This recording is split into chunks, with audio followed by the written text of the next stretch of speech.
നമുക്കെല്ലാവർക്കും യാതൊരു പ്രയാസവുമില്ലാതെ പഠിക്കാവുന്നതും ചൊല്ലാവുന്നതും ചെയ്യാവുന്നതുമായ എന്നാൽ ഏറെ മഹത്വം ഓഫർ ചെയ്യപ്പെട്ടതുമായ ഒരു ദിക്റാണ്. നബി സല്ലല്ലാഹു അലൈഹി വസല്ലം പറഞ്ഞു, ആരെങ്കിലും ലാ ഇലാഹ ഇല്ലല്ലാഹ് വഹ്ദഹു ലാ ശരീക ലഹ് ലഹുൽ മുൽക്കു വലഹുൽ ഹംദു വഹുവ അലാ കുല്ലി ശൈഇൻ ഖദീർ എന്ന് ഫി യൗമിൻ, ഒരു ദിവസത്തിൽ, മിഅത മറ, 100 തവണ ആരെങ്കിലും പറഞ്ഞാൽ കാനത്ത് ലഹു, അതവനായിത്തീരും, അദല അശിരി റിഖാബിൻ, 10 അടിമകളെ മോചിപ്പിച്ചതിൻ്റെ തുല്യ പ്രതിഫലമാണ് അവന് ലഭിക്കുന്നത്. 10 അടിമകളെ മോചിപ്പിക്കുന്നതിൻ്റെ തുല്യ പ്രതിഫലമാണ് അവന് ഇത് 100 തവണ പറയുന്നത് മുഖേന ലഭ്യമാകുന്നത്. 1. 2. വകുത്തിബത്തു ലഹു മിഅതു ഹസന, 100 ഹസനത്തുകൾ, നന്മകൾ അവൻ്റെ നന്മയുടെ റെക്കോർഡിൽ എഴുതപ്പെടുന്നതാണ്. 3. വമുഹിയത്ത് അൻഹു മിഅതു സയ്യിഅത്തിൻ, അവനിൽ സംഭവിച്ചു പോയിട്ടുള്ള 100ഓളം ചെറിയ തിന്മകൾ അവനിൽ നിന്ന് എഴുതപ്പെട്ട അവൻ്റെ റെക്കോർഡിൽ നിന്ന് മായ്ക്കപ്പെടുന്നതാണ്. 4. വകാനത്തു ലഹു ഹിർസം മിനശ് ശൈത്താനി, അത് ആ മനുഷ്യന് ശൈത്താനിൽ നിന്നുള്ള ഒരു കാവലായിരിക്കും. യൗമഹു ദാലിക, അവൻ ആ ചൊല്ലിയ ആ ദിവസത്തിൽ, ഹത്താ യുംസിയ, വൈകുന്നേരമാകുവോളം.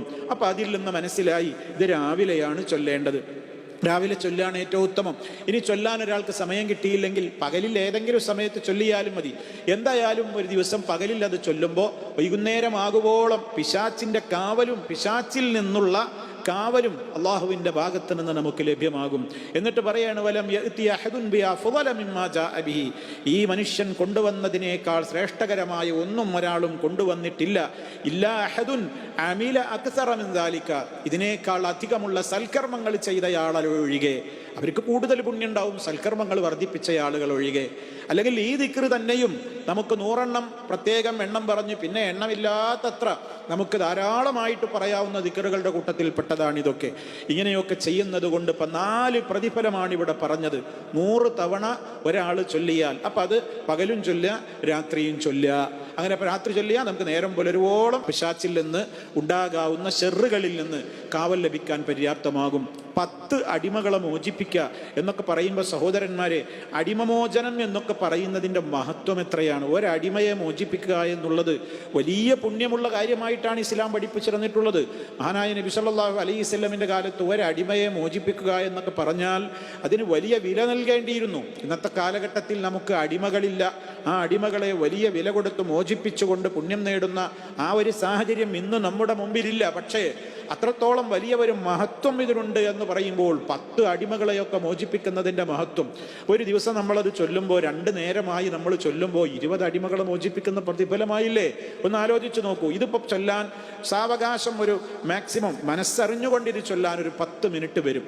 ഒരു 10 മിനിറ്റ് വരും ഒരു 100 തവണ ചൊല്ലുവാൻ. ഇനി അതൊരാൾക്ക് ഒറ്റത്തവണ 100 വട്ടം ഒരേ ഇരിപ്പിന് അങ്ങ് ചൊല്ലുവാൻ സാധിച്ചില്ലെങ്കിൽ അയാളത് കണക്ക് വെക്കുക. കണക്ക് വെച്ചിട്ട് എത്രയാണോ ചൊല്ലിയത് അത് അയാൾ അവിടെ നോട്ട് ചെയ്തിട്ട് പിന്നീട് ആ ദിവസം തീരുന്നതിൻ്റെ മുമ്പ് അയാൾ ബാക്കി പൂർത്തിയാക്കട്ടെ. എപ്പോഴെങ്കിലുമായിട്ടത് 100 തവണ തികച്ചാലും മതി. അതൊക്കെ ഈ വിഷയത്തിൽ പണ്ഡിതന്മാർ പറഞ്ഞിട്ടുണ്ട്.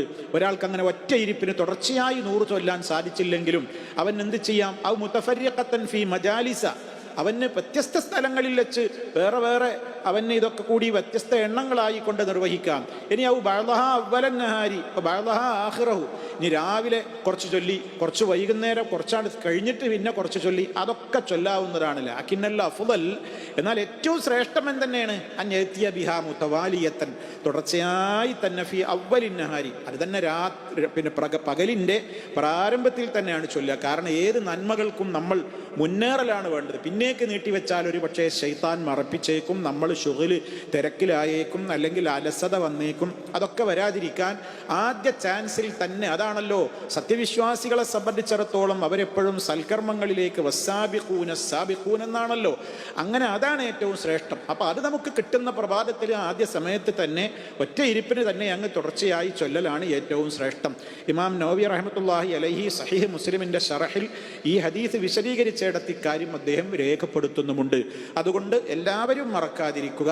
ലാ ഇലാഹ ഇല്ലല്ലാഹ് അർത്ഥം പറയേണ്ടതില്ല. തൗഹീദിന്റെ ആശയമാണ്. വഹ്ദഹു ലാ ശരീക ലഹു, അവന് യാതൊരു പങ്കാളിയുമില്ല. ലഹുൽ മുൽക്കു, അവന് മാത്രമാണ് സർവാധികാരം. വലഹുൽ ഹംദു, അവനാണ് സർവസ്തുതികൾക്കും അർഹതയുള്ളത്. ലഹുൽ മുൽക്കു വലഹുൽ ഹംദ് വഹുവ അലാ കുല്ലി ഷൈഇൻ ഖദീർ, അവൻ എല്ലാ കാര്യത്തിനും കഴിവുള്ളവനാണ്. ഈ ആശയം നമ്മുടെ മനസ്സിൽ ദൃഢമായി വിശ്വസിച്ചുകൊണ്ട് പറയുമ്പോഴാണ് ഈ മഹത്വം നമുക്ക് ലഭിക്കുന്നത് എന്നുള്ളത് പറയേണ്ടതില്ലല്ലോ. അതല്ലാതെ മറ്റെവിടെയോ ചിന്തിച്ച് ചൊറിഞ്ഞും മാന്തിയും മനസ്സിൽ എന്തൊക്കെയോ വേറെ ആലോചിച്ചിട്ട് കേവലം ഇതിങ്ങനെ പറയലല്ല, മറിച്ച് ഇതൊക്കെ മനസ്സിൽ തട്ടി പറയണമെങ്കിൽ അർത്ഥതലങ്ങളും ആശയങ്ങളും ചിന്തിച്ച് ദിക്റോടുകൂടെ ഫിക്റും കൂടി ഉണ്ടാകുമ്പോഴാണ്, അഥവാ നമ്മുടെ ഈ സംസാരത്തിൻ്റെ കൂടെ നമ്മുടെ ചിന്തയും കൂടെ ഹൃദയവും കൂടെ പങ്കെടുക്കുമ്പോഴാണ് അതിൻ്റെ മഹത്വം പൂർണ്ണമായി നമുക്ക് കൈവരിക്കാനാവുക. ഇതെല്ലാവരുടെയും മനസ്സിലുണ്ടാവട്ടെ. പ്രയാസം സാധിക്കുന്ന കാര്യമാണ്.